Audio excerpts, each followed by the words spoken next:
Gravando, senhor presidente. Bom dia, meu nome é Marco Teixeira. Estamos iniciando a sessão de Câmara Julgadora, da 5ª Câmara Julgadora do Tribunal de Impostos e Taxas. Hoje é dia 11 de julho de 2024. Eu cumprimento meus colegas juízes, doutora Sulamita, doutor Luiz, doutor Ramon. Cumprimento também a representante fiscal, doutora Sinira. Cumprimento o patrono presente, doutor Feitosa. Cumprimento o Jailson, e vamos iniciar, então, a sessão com o primeiro processo 4093-241, é o Tetraferro Limitada, a relatora é a doutora Sulamita, há pedidos de vista, então eu gostaria inicialmente que a doutora Sulamita, já foi feita a sustentação oral em sessão anterior. O doutor Feitosa, naturalmente, ele conhece as regras, ele sabe que qualquer questão de fato que seja necessário esclarecimento, nós, naturalmente, estamos aqui à disposição. Então, doutora Sulamita, eu pediria que a senhora resumisse, por gentileza, o seu voto, para que a gente passe aos vistas. Bom dia a todos e a todas. Eu já também havia lido, meu voto, então agora eu vou fazer um breve resumo. Aqui, se trata de levantamento fiscal, onde foi apurada falta de pagamento do imposto e algumas crédito indevido também do imposto, falta de escrituração também, tudo no exercício de 2014 e 2015. O meu voto está mantendo a decisão de primeira instância, e aí estou reconhecendo o pagamento em relação ao item 4, e em relação aos demais itens, eu estou mantendo a decisão de primeira instância. Com relação ao item 1.1, eu estou dando parcial procedência. Em relação ao item 1.2, que é o maior de todos, eu estou cancelando o auto de infração e mantendo aí o item 5. Uhum. Obrigado. E então, eu pediria o próximo aqui, o doutor Luiz. Por favor, o senhor já pode, inclusive, registrar o voto de vista para que a gente possa acompanhar? Estou registrando, presidente, só um minuto. Uhum.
Registrado, presidente.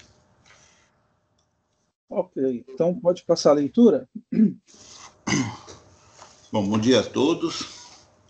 Vamos ao voto de vista. Não obstante a clareza e brilhantismo do voto proferido pela juíza Sulamita, a quem mais uma vez rendo as mais altas homenagens, pedi vista dos autos por ficar bastante preocupado com o relato apontado pelo douto patrono da autuada em sede de sustentação oral. Isso porque o douto patrono da autuada foi enfático na afirmação de que o feito não seria complexo, mas estranho. Pelas minhas conclusões, tal condição de estranheza estava fundamentado por circunstâncias heterodoxas e incomuns ali apontadas, especialmente por ter a autuada submetido ao atendimento à fiscalização no escritório privado do senhor agente de rendas. Examinando os autos, forma o meu convencimento no sentido de que o senhor agente de rendas atendeu o sujeito passivo em lugar impróprio e totalmente inconveniente ao interesse público, pois não seria crível que a autuada formalizasse dentro deste feito pedido de devolução de documentos, folhas tais, com a ressalva de que eles tenham sido entregues no escritório do agente de rendas, caso tal anomalia não tivesse acontecido. Há diversas outras provas que atestam tal imprudente ocorrência, seja pela indicação precisa do lugar apontado pela autuada, rua tal, seja pela declaração de seus colaboradores, folhas tais, entre outras. Essa situação inusitada prejudica, em muito, a acusação contida no auto de infração por contaminar a essência do ato administrativo, especialmente por colocar em dúvida diversos princípios que são indissociáveis e que deveriam ter sido protegidos na constituição do lançamento, entre eles, impessoalidade, legalidade, moralidade e defesa do interesse público. Tanto restou afetado que não é mais possível determinar se o lançamento original foi constituído por convicção legítima do senhor agente de rendas, apesar de ter atendido o sujeito passivo em lugar impróprio, ou se foi esculpido em virtude de qualquer outra circunstância. Fato é que tal situação nos obriga a rever a acusação com muito mais atenção, de forma a constatar ou restabelecer a legalidade do ato administrativo na maior extensão que possa ser possível nesse momento. Assim, não podia presenciar o contexto trazido em sede de sustentação oral e não fazer tais ressalvas. Nesse contexto é que compreendia a resignação da recorrente quando asseverou que, embora tivesse o senhor agente de renda se dirigido algumas vezes à empresa, negava a ela a situação de industrial, apenas fundado no fato de que o KNAI da autuada estava cadastrado como atacadista. Em outras palavras, mesmo vendo com seus próprios olhos, o senhor agente de rendas negou situação fática que estava na sua frente, para atribuir efeito aos documentos formais e burocráticos desassociados da realidade, o que, por si só, desafiava a verdade material, a qual, entendo, deve ter sido parcialmente restaurada com cancelamento de 98% do auto pela delegacia de julgamento, conforme narrado pela recorrente. Ou seja, porque o KNAI do sujeito passivo era de distribuidor atacadista de chapas de aço, ele não seria indústria, e não sendo indústria, também não teria direito ao crédito de ICMS por consumo de energia, sendo irrelevante naquela ocasião haver fisicamente um complexo industrial em operação. Logo, a conclusão então era de que, não sendo o sujeito passivo formalmente comercial atacadista e não industrial, a ele se aplicava o método de lançamento fiscal denominado específico, ou seja, procedimento próprio de quem não tem processamento industrial, assim envolvidas as reclamações dos itens 1 e 5, cuja conclusão não posso concordar. Quanto ao item 2, teria o fisco, conforme esclarecimento do douto patrono do sujeito passivo, reconhecido seu erro, fato apontado na decisão recorrida, item 64, enquanto também o recurso ordinário tinha rebatido as afirmações que envolviam os itens 1, 3 e 5. A questão do recurso de ofício e a reabertura de prazo para manifestação do fiscal atuante também exigiu a vista requerida para maior reflexão. Assim fica justificado o pedido de vista. Do recurso de ofício. Começo, depois de assistir o julgado gravado, pelo item 2 do auto de infração, uma vez que se equivale a 98% da acusação e foi expurgado pela decisão da delegacia de julgamento, refletindo em pequenas reduções envolvendo parte do item 1. Parto do exame reprisando o que consta na decisão recorrida sobre esse tema, cabendo destaque. Aí eu vou citar as folhas 8.176 a 178. Logo, é de se concluir, segundo evidências apresentadas, que não merece alteração a decisão da delegacia de julgamento, por não pairar qualquer dúvida quanto à ocorrência de erros de digitação nas emissões de notas fiscais de remessa simbólica para industrialização, o que foi corrigido pela recorrente antes de qualquer procedimento adotado pelo fisco estadual. Ademais, não se encontra justificado nos autos pela autoridade lançadora a forma em que vultosa operação poderia ter propiciado a alegada sonegação, cuja presunção de motivação foi registrada na decisão recorrida, verbis, aí eu vou citar o item 53. Como se observa, não foi apresentado qualquer indício ou prova que escorasse a acusação no sentido de ter a recorrente assim agido, com a finalidade de injetar na sua situação fiscal expressivos valores, conseguindo com isso vender mercadorias. No meu entender, a acusação foi fundamentada apenas no campo da suposição, sem apego à situação fática, não havendo qualquer apontamento de movimentação financeira ou transporte de mercadoria incompatíveis, ou ainda elevação de proporcional de materiais de consumo ou de insumo, que escorasse operações comerciais da envergadura contida no auto. De mais a mais, o laudo contábil juntado às folhas tais, onde é analisado o objeto do item 2 do auto, elimina todas as dúvidas quanto à contabilização das notas fiscais emitidas pela recorrente e que foram alvo de correção, sendo oportuno transcrever os seguintes trechos. Aí eu vou citar as folhas 8.272. Assim, no meu sentido, se mostra irreparável a conclusão contida nos parágrafos 68 e 69 da delegacia, quando constata haver inúmeros elementos que revelam efetivos erros no preenchimento das notas fiscais iniciais de remessa simbólica para industrialização, o lapso temporal decorrido até a descoberta das incorreções unicamente não emerge como pressuposto hábil para atestar a procedência da acusação fiscal. Por essa razão, ressaltando que erros não são fatos geradores de tributos, acompanho o voto da juíza relatora, negando provimento ao recurso de ofício. Do recurso ordinário. A recorrente aborda em seu recurso ordinário possível equívoco procedimental realizado pela autoridade lançadora, especialmente por ter ela realizado originalmente levantamento específico em uma indústria de transformação. Relembra-se que, no momento da constituição do lançamento, a fiscalização sequer reconhecia a recorrente como industrial. Tal constatação foi sendo corrigida ao longo do processo, sendo afastado o tratamento de estabelecimento comercial e, por fim, declarado sua condição de industrial pela Delegacia de Julgamento, se não vejamos. Aí eu vou citar o parágrafo 34 a 38 da decisão. Em verdade, as fotos do estabelecimento juntadas aos autos não deixam dúvidas que a operação realizada pela recorrente era de industrialização. Anoto que, para a constituição de lançamento, a fiscalização elaborou relatórios titulados como levantamento específico comercial, subdividindo e separando por ano de ocorrência, conforme faz certo os relatórios juntados às folhas tais. No meu sentir, já resta configurado um erro de premissa praticado pela autoridade autuante antes da lavratura do auto de infração, o que resultou na confecção de um relatório destinado a empresas comerciais quando estava sob procedimento uma fiscalização de indústria de transformação. Em que se pese o imenso saber da autoridade lançadora, vejo quebradiças suas conclusões quando não mostrou o devido cuidado em determinar o tipo empresarial em que está incluída a recorrente e as operações que ela pratica antes de lhe imputar qualquer acusação. Logo, se a Delegacia de Julgamento não tivesse reconhecido a condição de industrial da recorrente, o levantamento específico comercial seria sólido, porém não foi o que ocorreu. Com razão, se manifesta recorrente às folhas 8.330, aí eu cito os parágrafos 5 ao 7º. O equívoco de premissa da fiscalização, com divergência da identificação da classe de operações praticadas pela recorrente, já me convence da necessidade do cancelamento da acusação.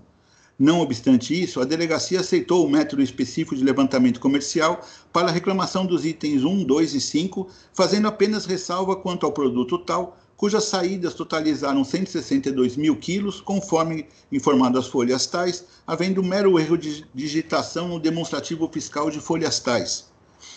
Entende o julgador não ser válida a afirmação de consumo interno na fase de produção, enquanto os livros de produção e estoque não evidenciaram isso. Para tanto, servindo apenas como elemento probatório complementar, constituindo os dados neles inseridos simples informações. Aí eu vou citar um trecho das folhas 8.173. Por essa razão é que o equívoco da fiscalização no tocante à não identificação da recorrente como industrial prejudica muito a acusação contida no auto, uma vez que, na fase investigativa, a apuração da aplicação de produtos de produção interna, sua quebra, bem como os demais procedimentos burocráticos não foram pesados pela autoridade autuante, até porque é incabível às empresas comerciais, porém essenciais àquelas que desenvolvem atividades de industrialização. Com base nesse fundamento, divirjo do julgador da Delegacia de Julgamento por considerar que o livro modelo 3 tem a função específica nos estabelecimentos industriais para demonstrar a movimentação física da produção em cada setor industrial, desde as compras, transformações e até o produto final, o que envolve o setor industrial como um todo, não podendo ser equiparado como um documento vazio e inerte.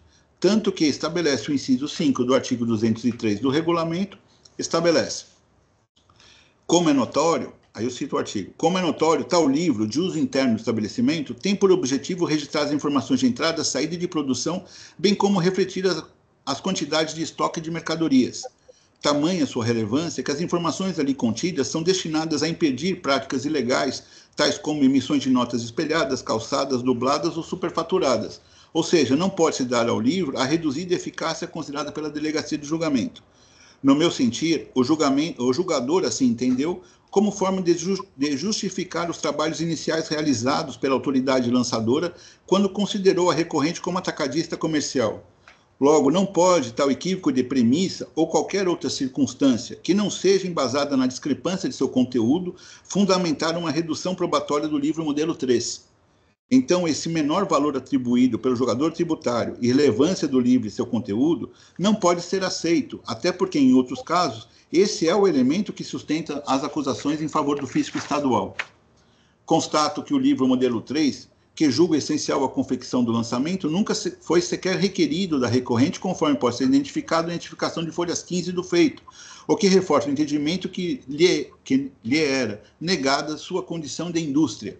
A relevância do livro modelo 3 pode ser constatada pelo embate descrito no recurso ordinário, especificamente entre as folhas tais, onde a recorrente expõe os argumentos do fisco e as suas respostas e explicações, cujo conteúdo não foi enfrentado pela fiscalização, porque, mais uma vez, a considerou como empresa comercial.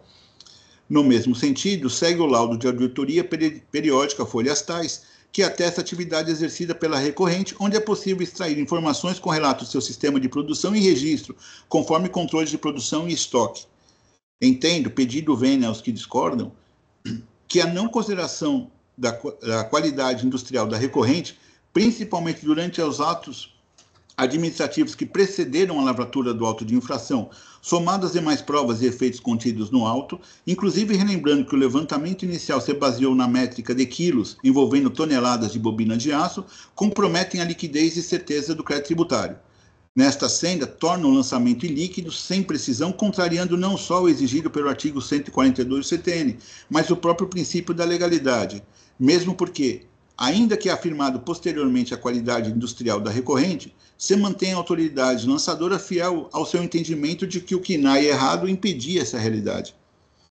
Por esta razão, entendo que vedado se apresenta um método de levantamento específico realizado em uma indústria metalúrgica como se só comércio fosse, embora não sendo, onde não considerado sequer qualquer quantidade de quebra industrial sempre presente nos processos de transformação.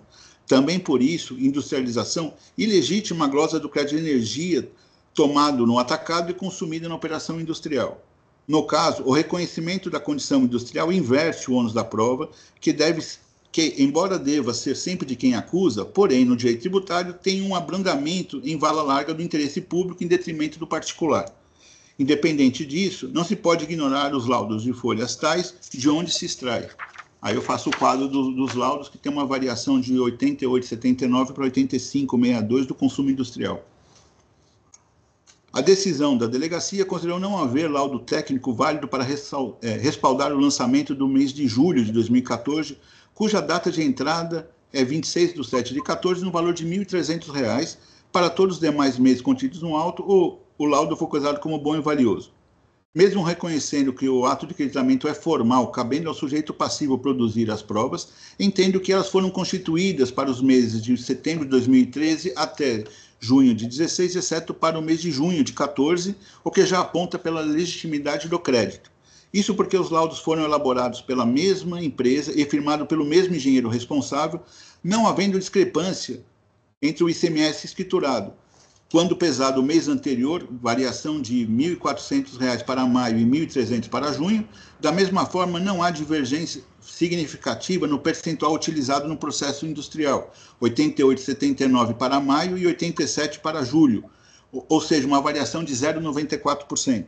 Da mesma forma, pedindo vênia aos que discordam, divirjo do entendimento da delegacia, onde, ao julgar o crédito indevido de 2014 no valor de R$ 2.900 e R$ 2.700 para 2015, assim considerou. Aí o que importa, ele considerou, todavia, a liquidação do presente exigência fiscal, mediante a instauração de procedimento específico, o autuado poderá pleitear a repetição de indébito caso demonstre a realização dos aludidos estornos. Isto porque não me parece a melhor técnica exigir do contribuinte o tributo, com todos os acréscimos legais previstos no auto, para posteriormente lhe conceder o direito de repetição do mesmo crédito. Levando-se em conta que a recorrente afirma que realizou o estorno do crédito CMS de energia relativo às áreas não destinadas ao processo industrial e não tendo a fiscalização os considerado, até porque inicialmente a colocava na condição de empresa comercial, entendo que deverá a autoridade lançadora, tão logo a decisão se tornar definitiva, apurar se tais estornos estão registrados, podendo inclusive intimar o contribuinte a apresentar prova deles, de forma a exigir, ao final, apenas o montante efetivamente devido. Por todo exposto, acompanho a juíza relatora, conhecendo e negando provimento ao recurso de ofício e pedindo vênia para conhecer e dar provimento ao recurso ordinário, extinguindo-se integralmente os créditos tributários remanescentes lançados por meio do auto de infração. É como voto, presidente, e respeitosamente submeto aos meus pares. Agradeço ao ilustre juiz doutor Luiz, e agora então passo a palavra ao doutor Ramon para que apresente suas vistas. Gente, obrigado, vou registrar. Uhum.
Presidente, acho que está disponível.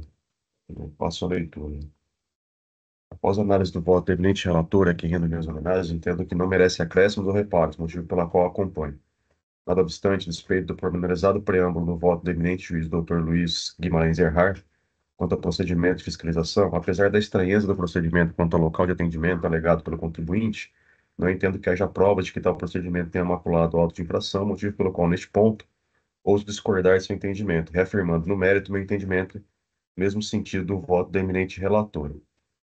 Na parte dispositiva, eu conheço do recurso ordinário nego-lhe provimento, reconheço do recurso de ofício nego-lhe provimento, no AIM 409324112 de 2017. Com meu voto, presidente, submeto aos colegas. Agradeço ao voto do doutor Ramon.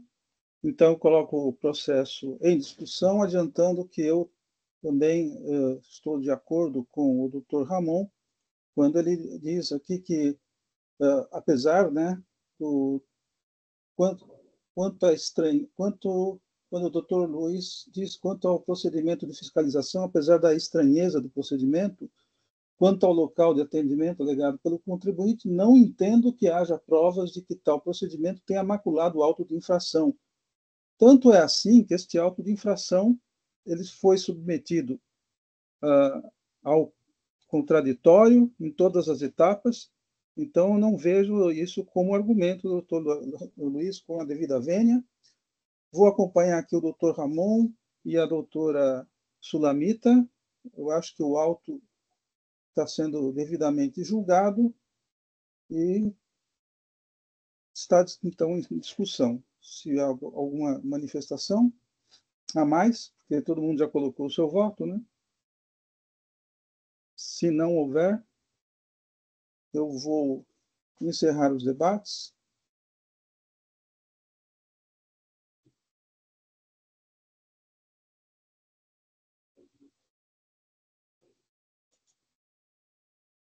Verificando o quórum.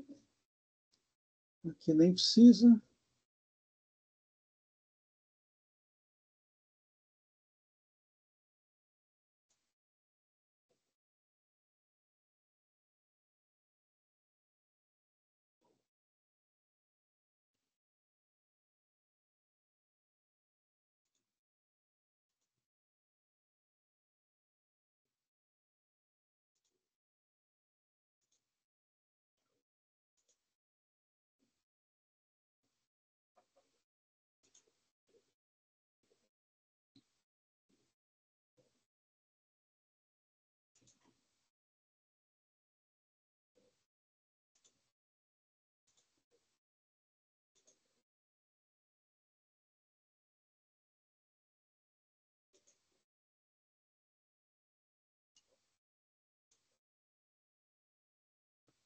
Ele está pedindo alguma coisa aqui, deixa eu só.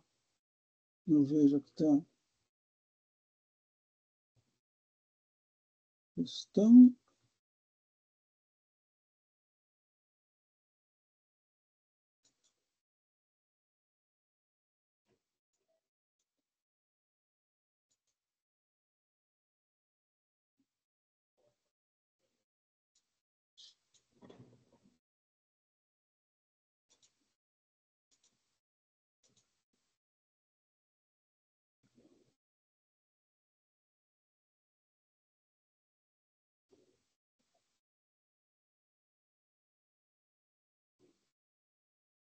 Ele estava pedindo para que eu definisse aqui o voto vencedor.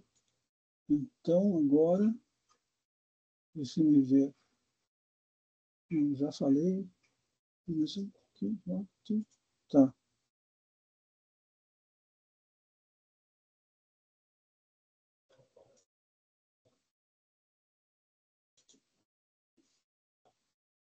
Vamos aqui. Estou verificando. Tá, deu tudo certo. Então, o julgamento está encerrado no processo 4093-241 Tetraferro. O recurso de ofício e o recurso ordinário, eles foram conhecidos e foi negado provimento a ambos. Esse é o resultado, doutor. O voto foi assim nos termos da doutora Sulamita, o voto vencedor.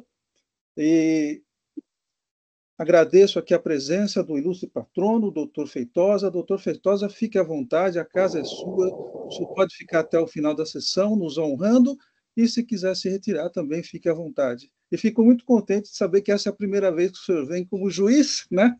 E na presidência da Câmara estava eu.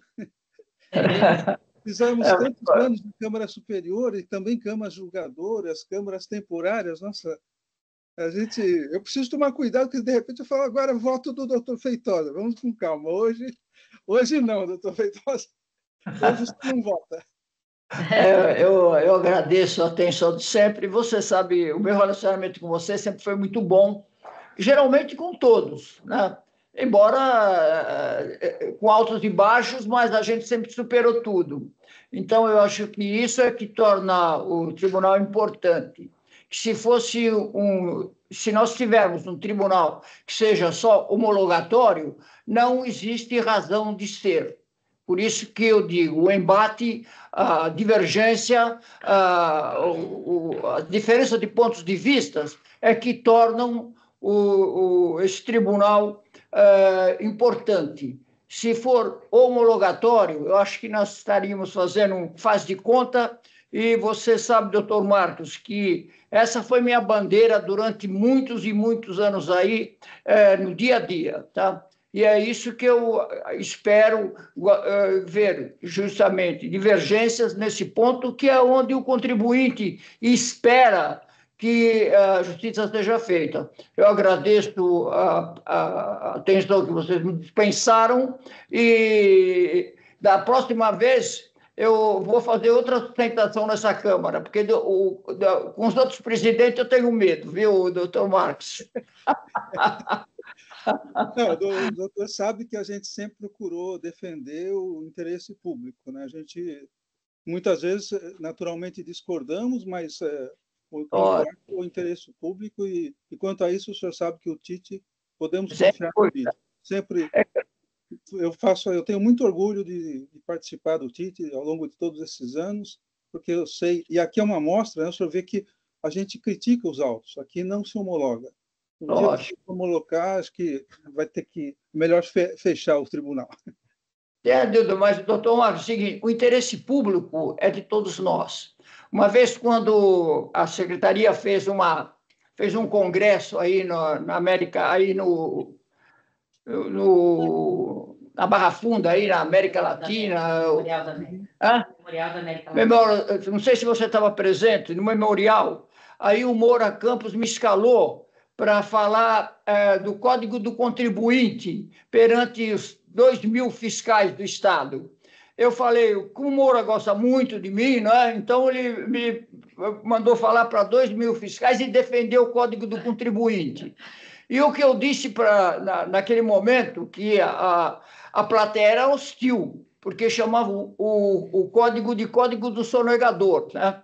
Então, eu falei, bom, como é que eu vou enfrentar as feras agora, né? Todo mundo olhando para mim, ó, o defensor dos sonegadores aí.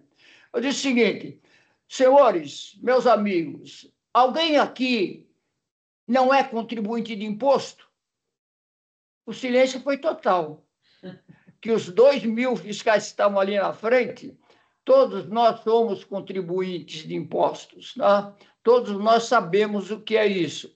E o interesse público, no meu modo de ver, é de ambas as partes. É por isso que eu acho que a validade deve ser preservada desse tribunal. Eu agradeço muito a gentileza mais uma vez, tá? Espero que em breve possamos nos rever. Muito obrigado, um bom dia a vocês. Obrigado. Então, vamos passar para o próximo, que Dr. Ramon, processo 5023916, Capim Limão Cosméticos. Aqui não consta sustentação oral da requerida, portanto, doutor Ramon, passo a palavra, o senhor pode já registrar o voto e proferir o voto. Obrigado, presidente, vou fazer.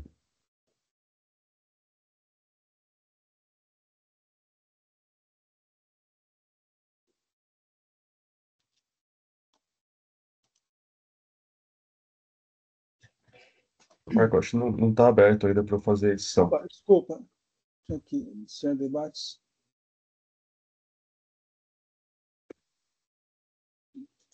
Eu estou habilitando também para os outros processos, para vocês também colocarem o voto. Iniciando os debates.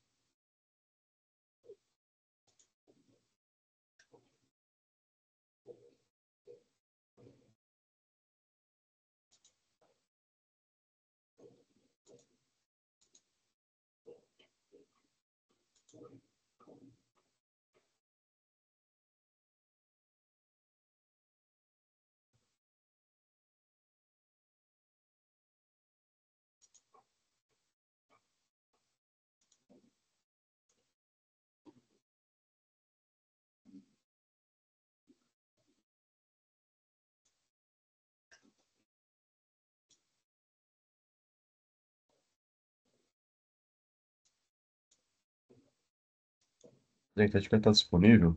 Vou passar a leitura da acusação primeiramente.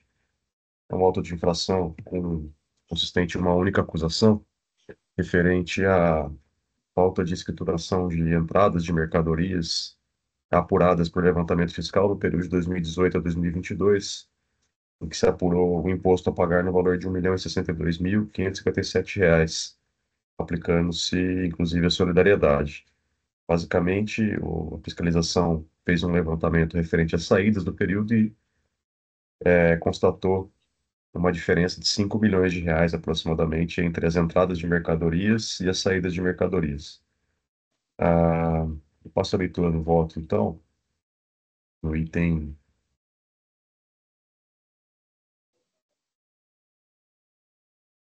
12. Em sede preliminar, o recorrente argumenta pela decadência do direito de constituir o crédito para o período de 1 de 2018 a 6 de 10 de 2018, dado pela lavratura do OIM, nos termos do artigo 150, parágrafo 4º. Quanto a este ponto, o egrégio tribunal já assentou o posicionamento na súmula vinculante número 15 de 2020, que trata da aplicação da decadência pelo artigo 1731, quando se trata de levantamento fiscal, então, por esse motivo, estou afastando esse argumento.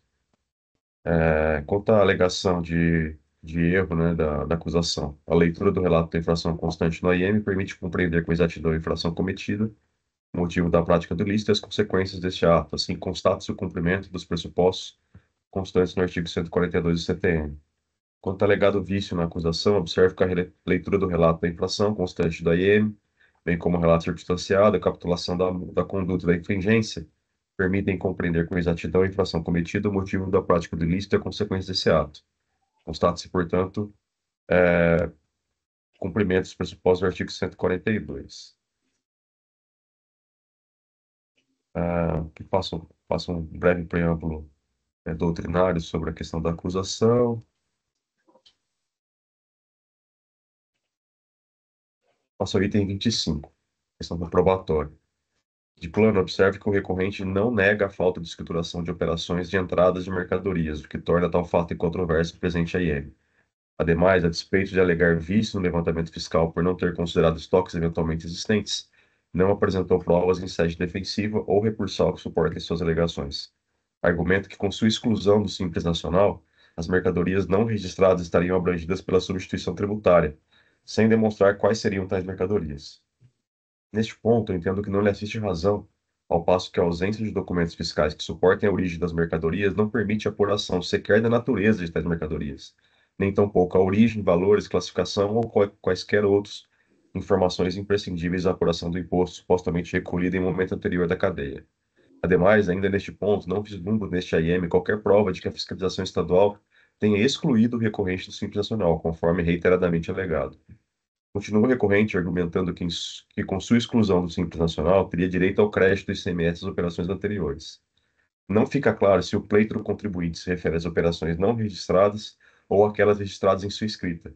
Na primeira hipótese, resta evidente a impossibilidade do prestamento, ainda que tal argumento fosse cabível no presente caso, pois, como exposto, não há evidência de que a fiscalização tenha excluído o contribuinte do Simples Nacional. Tal impossibilidade decorre da ausência de documentação fiscal hábil a suportar o direito ao crédito do ICMS nos termos do artigo 36 da Lei 6.374 de 89.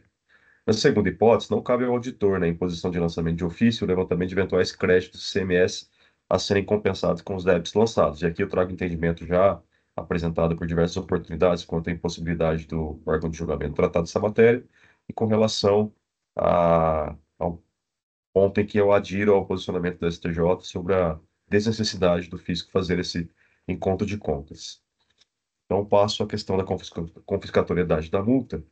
Nesse ponto, também estou afastando o argumento contribuinte pelos mesmos argumentos já reiteradamente levantados aqui, a questão de que a legislação é vigente e eficaz, a questão de que, inclusive, neste caso, a multa aplicada é de 30%, conforme o próprio contribuinte pleiteia, e me parece, não fica muito bem claro, mas que a irresignação dele se diz com relação à atualização da base de cálculo da multa, mas aqui estou dando entendimento e aplicabilidade à súmula 3 de 2018, para afastar esse argumento da confiscatoriedade da multa também.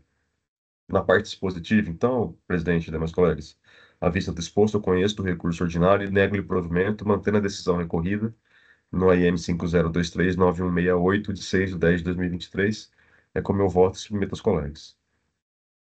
Parabenizo a leitura do voto do Dr. Ramon e o processo está em discussão.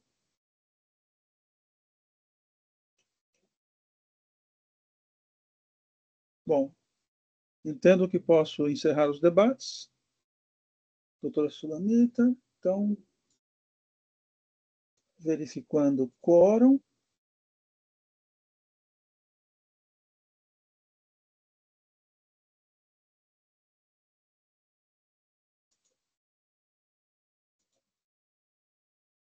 Votação iniciada.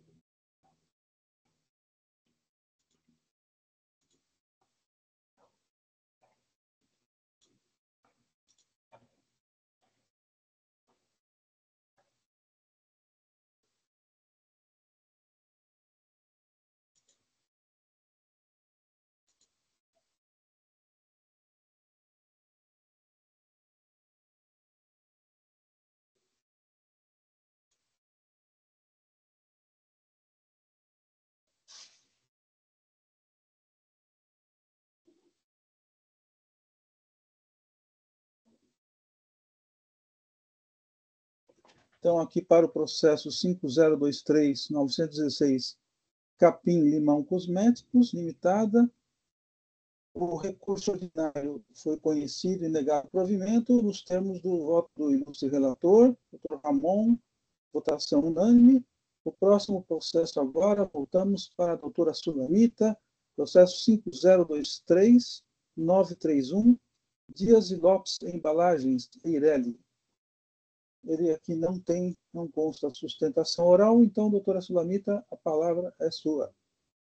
Obrigada, presidente. Bom, aqui também se trata de levantamento fiscal, feito com base no 509 do RICMES, onde ficou apurado que o contribuinte teria deixado de pagar o imposto, né, de 2018 e 2019, decorrente de operações de saída de mercadorias tributadas e omitidas do fisco.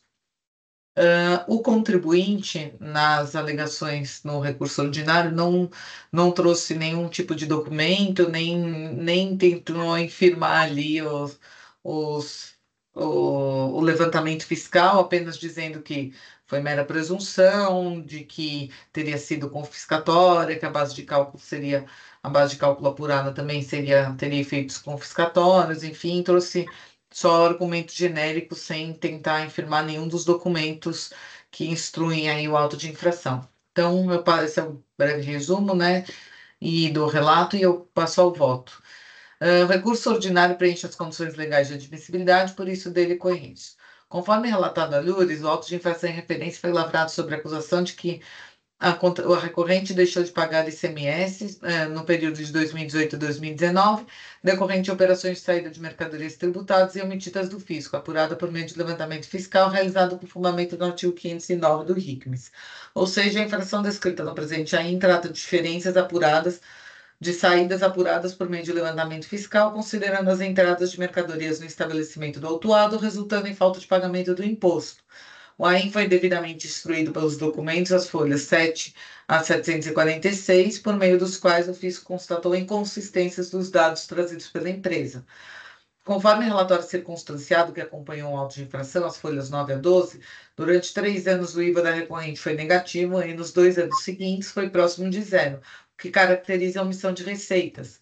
O AIM em referência foi instruído com os seguintes documentos.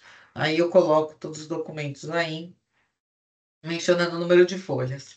Em suas razões recursais, as folhas 778 a 785, a recorrente não se insurge da acusação fiscal, argumentando apenas de maneira bastante genérica que o auto de infração é nulo, pois não haveria devida clareza e veracidade que um ato administrativo precisa possuir, além de aduzir que os documentos juntados aos autos não comprovariam a infração, apenas presumiriam que, devido a uma suposta mediana, teria ocorrido uma fraude.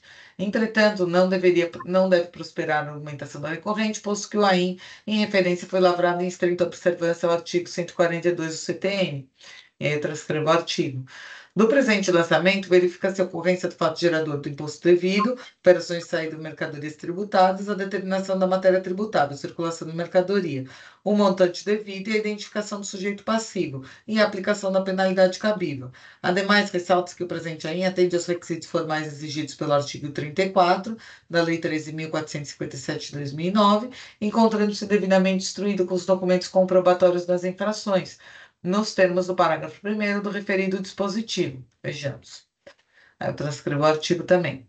Portanto, não há que se falar em nulidade do auto de infração por ausência de clareza e exatidão, posto que a infração restou pormenorizadamente demonstrada no relatório circunstanciado, corroborado por extensa documentação e em estrita observação à legislação de regência. Caso assim não entendesse, a recorrente deveria ter apresentado provas que infirmassem o lançamento fiscal, o que não o fez em nenhuma das oportunidades que teve para tanto, posto que não atendeu de maneira satisfatória as notificações emitidas pelo Fisco Paulista em fase pré-processual e não instruiu a sua impugnação de folha 751 a 761 ou em seu recurso ordinário de folha 778 a 785, com os quaisquer documentos capazes de contrariar o levantamento fiscal elaborado pelo Fisco Estadual com base nas próprias declarações da recorrente. É importante destacar que a fiscalização foi conduzida com base nos registros contábeis e documentos fiscais do próprio contribuinte. A responsabilidade pela precisão e veracidade dos dados fornecidos é exclusivamente do contribuinte.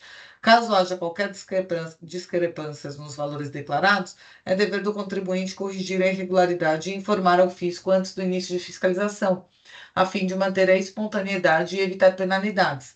Desse modo, as diferenças foram então constatadas através de informações obtidas pela resposta à notificação dos códigos, folhas 51 a 289, em atendimento à notificação de folhas 14 a 50, pelos demonstrativos P1, P2, P3, P4, folhas 290 a 327, correlacionando os códigos de saídas das mercadorias com os respectivos códigos de entrada dessas mesmas mercadorias, e pelas EFDs de entradas e saídas relativas aos anos de 2018 e 2019, folhas 418 a 746. Com essas informações foram elaborados os demonstrativos de ICMS a ser cobrado, folha 7, e de entradas 2018 e 2019, folhas 328 a 372, e saídas 2018 e 2019, folhas 373 a 417. Nesse viés, esse egresso tribunal já se manifestou em caso análogo, no sentido de negar provimento ao recurso ordinário do contribuinte que não apresentou provas suficientes para infirmar o trabalho fiscal, sendo constatadas operações sujeitas à incidência do imposto que foram omitidas do fisco. Vejamos, eu transcrevo aqui um precedente recente do ano passado. De igual forma, não merece prosperar a alegação da recorrente de que o auto de infração é nulo por supostamente desrespeitar o princípio da publicidade, posto que, diferentemente do alegado, não há dúvida sobre a exigibilidade do tributo, uma vez que os critérios adotados foram devidamente relacionados no relatório circunstanciados, de folhas 9 a 12, e repisados na decisão de primeira instância. Nesse ponto, peço licença para transcrever trechos da decisão de primeiro grau, que acertadamente ou integralmente procedente o auto de infração em voga. E aqui eu transcrevo também. Na verdade, o que pretende a recorrente, na ausência de justificativas e provas capazes de refutar o presente lançamento, é se ater a argumentos genéricos que são insuficientes para afastar a presunção constatada pela fiscalização estadual em levantamento fiscal devidamente realizado, posto que, sobre o mérito, a recorrente se limita a questionar o cálculo fiscal de maneira ampla e pleitear pela preliminar de nulidade do auto de infração, o que não se admite em nenhuma hipótese. A recorrente aduz ainda que a multa imposta tem efeito confiscatório, o que diz respeito ao princípio da legalidade, por violação do artigo 8º da Lei 10.177 de 1998. Contudo, conforme já demonstrado, o presente lançamento fiscal foi efetuado em estrita observância aos procedimentos legalmente instituídos neste Estado. Dessa forma, as penalidades e o seu quanto estão descritos no artigo 85 da Lei 6374 de 89, devidamente imposta pela autoridade fiscal através dos correspondentes dispositivos regulamentares. Ressalto que as multas punitivas têm como principal escopo intimidar a prática de atos de infringência às normas legais tributárias, e somente pode atingir este desiderato se o seu montante for expressivo o bastante para que o descumprimento da lei não seja mais vantajoso que a sua observância. Além disso, o que se discute nesse tópico é penalidade por infração à legislação tributária, não se tratando de imposto devido.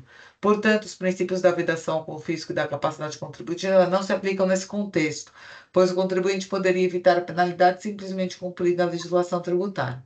Por fim, no que se refere ao pedido de suspensão de exigibilidade da multa durante a análise da defesa, não há pertinência no pedido da recorrente, pois o débito fiscal constituído por meio do presente AIN já se encontra naturalmente com a exigibilidade suspensa por aplicação do artigo 151, inciso 3 do CTN. Trata-se de suspensão que se opera ex vilegis, ou seja, por força de lei, independentemente de deliberação ou pronunciamento do órgão de julgamento fazendário. Pelo exposto, conheço do recurso ordinário e a ele nega o provimento para manter a decisão recorrida que julgou procedente o auto de infração. Como voto, presidente, submeto aos meus pares. Parabenizo a relatora pelo voto e coloco o processo em discussão.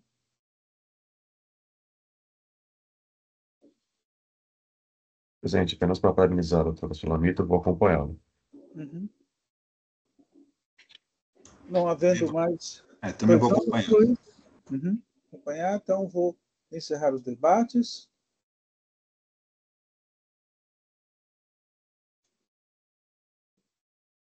Verificando o quórum.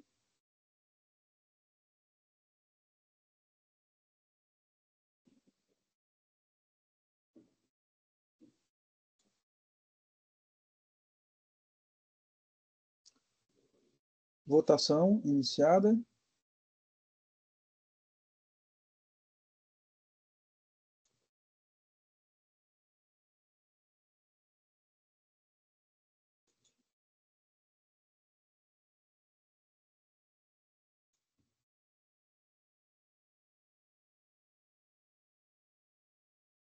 Então, no processo 5023-931, Dias e Lopes, Embalagens Eireli, o recurso ordinário foi conhecido e negado provimento nos termos da ilustre relatora doutora Sulamita, votação unânime. O próximo processo agora, 4142506, Pitangueiras, Açúcar e Álcool Limitada, o relator é o doutor Luiz. Não há pedido para sustentação oral. Doutor Luiz, a palavra é sua. Obrigado, presidente. Bom, a acusação se refere ao quitamento indevido de ICMS no montante de R$2.000 no período de julho, no período tal, decorrente da escrituração de documentos fiscais requerente a aquisição de materiais de uso e consumo no estabelecimento conforme demonstrativo. E a acusação 2 também é acreditamento do valor de R$260.000, também da aquisição de materiais de uso e consumo conforme o anexo 2. Né? Esse é o resumo da acusação, então eu vou ao voto no item 8. Né? Conheço do recurso ordinário para declarar nula a decisão de primeira instância diante da omissão nela contida, especialmente no que se refere à ausência de enfrentamento de prova técnica tempestivamente produzida. É fato que no relatório da decisão da delegacia constou a existência da referida prova, se não vejamos. Aí eu cito alguns parágrafos que constam do relatório. Não obstante tal apontamento, inclusive com determinação de diligência específica, a delegacia não enfrenta a prova técnica produzida, apenas fazendo ressalva quanto o cozedor a vácuo, item 71, e centrífuga automática, item 74 do demonstrativo do anexo 2, sendo genérica e excelente quanto à fundamentação para manter a glosa do ICMS dos demais itens. Observo que a prova técnica produzida pela recorrente Folhas Tais apresenta diversas fotografias e descrições que poderiam justificar sua utilização no processo industrial. Porém, em atendimento à diligência ordenada, assim se manifestou a autoridade lançadora. Ela é muito genérica na resposta. Ora, desde a acusação contida no auto, já sabia que a autoridade lançadora tinha considerado os itens tais como sendo parte de equipamentos e manutenção, o que resulta na conclusão que a diligência não serve para ratificar o lançamento primitivo, mas para melhor instrução do processo e esclarecimento de matérias de fato. Isso quer dizer que qualquer juízo de valores que este julgador venha a fazer em relação aos citados itens, entre outros, representaria inexoravelmente na supressão de instância, além de caracterizar a ofensa ao contraditório e ampla defesa. Ao tema, vale transcrever a decisão da Câmara Superior, proferida no item tal, citada pela recorrente e tida por ela como caso análogo, ou seja, onde também foi apresentado o laudo com imagem de descrição de bens e, no caso, foi entendido pela essencialidade dos respectivos bens no processo produtivo. Aí eu transcrevo o julgamento da Câmara Superior. Assim como dito, esse julgador não pode realizar nesta oportunidade a adequação da decisão de piso, sob pena de acarretar na supressão de instância, além de pedir o pleno exercício contraditório e ampla defesa da recorrente, não restando alternativa senão declarar nula a decisão de primeira instância, determinando o retorno dos autos à delegacia para novo julgamento, com devido e fundamentado enfrentamento da prova técnica produzida. Por efeito, diante da nulidade aqui reconhecida, o recurso de ofício fica prejudicado. Diante do exposto, conheço o recurso ordinário e dou provimento para declarar nula a decisão da delegacia por não ter sido sobrepesada a prova técnica tempestivamente produzida, nem apresentado qualquer fundamento jurídico para afastá-la, o que faço para garantir tanto a motivação da decisão de piso, quanto o direito contraditório e ampla defesa da recorrente, determinando o retorno dos autos da primeira instância para a realização de novo julgamento. Em decorrência da anulação da decisão de piso, não conheço o recurso de ofício por restar prejudicado seu objeto. É como voto, presidente. Parabenizo o doutor Luiz e coloco o processo em discussão.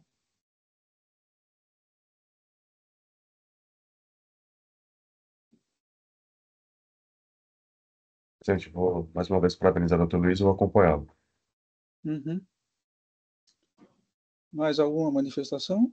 Eu também parabenizo o doutor Luiz e vou acompanhar. Ok, eu vou acompanhá-lo, doutor Luiz. Eu estou entendendo que, pelo seu relato, né, não ficou claro a questão da partes e peças, né? Ou seja, o contribuinte diz que não se trata de partes e peças e o fiscal não rebateu isso adequadamente. Correto? Correto. Ele apresenta um laudo Aham, mostrando a isso. utilização na atividade. A É. delegacia abre uma diligência para a Uhum. autoridade lançadora se manifestar sobre os itens apontados É, no laudo. A resposta é só ratifico que esses produtos são partes e peças, sem é, enfrentamento algum, é isso. e na própria decisão também não fala, desconsidera o laudo ou nada. Isso. E o Então, laudo para mim, e o laudo foi claro que no que seria, entender, não são partes e peças. que não Então, acho seriam partes, que é que realmente não um seriam partes ponto e peças. E, indispensável para ser esclarecido. Parabenizo o voto e e, coloco. e honestamente, eu nem avancei nessa análise, porque a Câmara Superior, no voto paradigma colocado, ela é bem taxativa na necessidade do Sim, enfrentamento da prova. Então, é só gastarmos nossa energia. é isso. Perfeito. Então, eu estou encerrando os debates, já que não há mais nenhuma manifestação, verificando o quórum.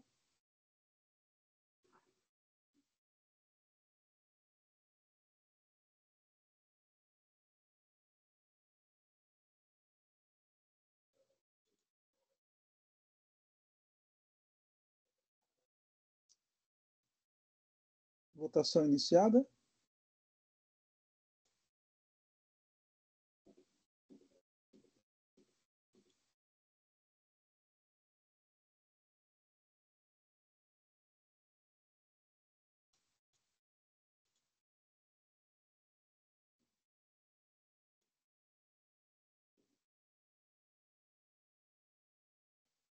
Então, processo 4142506, Pitangueiras, Açúcar e Álcool Limitada. O recurso, a decisão de primeira instância foi anulada nos termos do ilustre relator, doutor Luiz, votação unânime.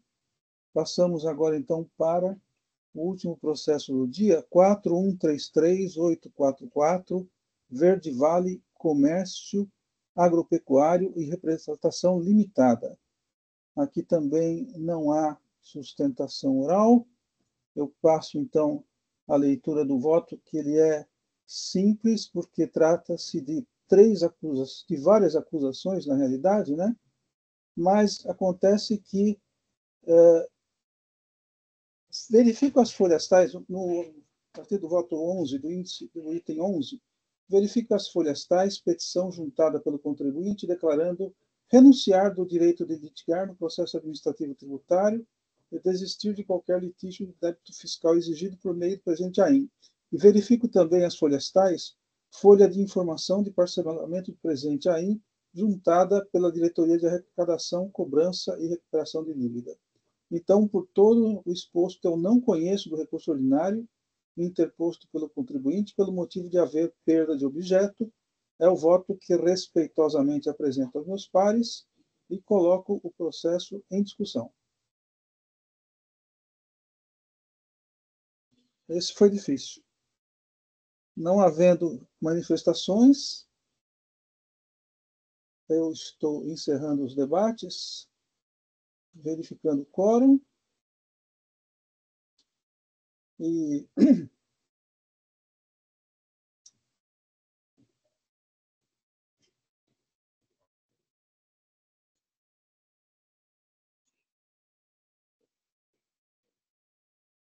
doutor Ramon,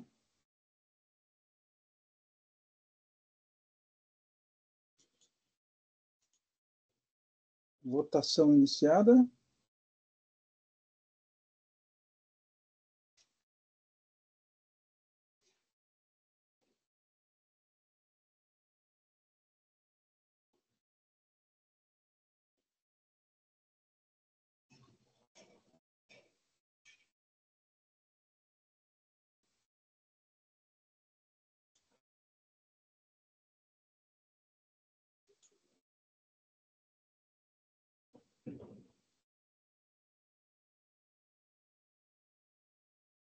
Votação, julgamento encerrado do processo 4133844, Verde Vale, Comércio Agropecuário, Representação Limitada. O recurso ordinário não foi conhecido nos termos do voto de minha relatoria, votação unânime, e com isso eu estou encerrando a sessão. Jailson, pode encerrar a gravação, por favor?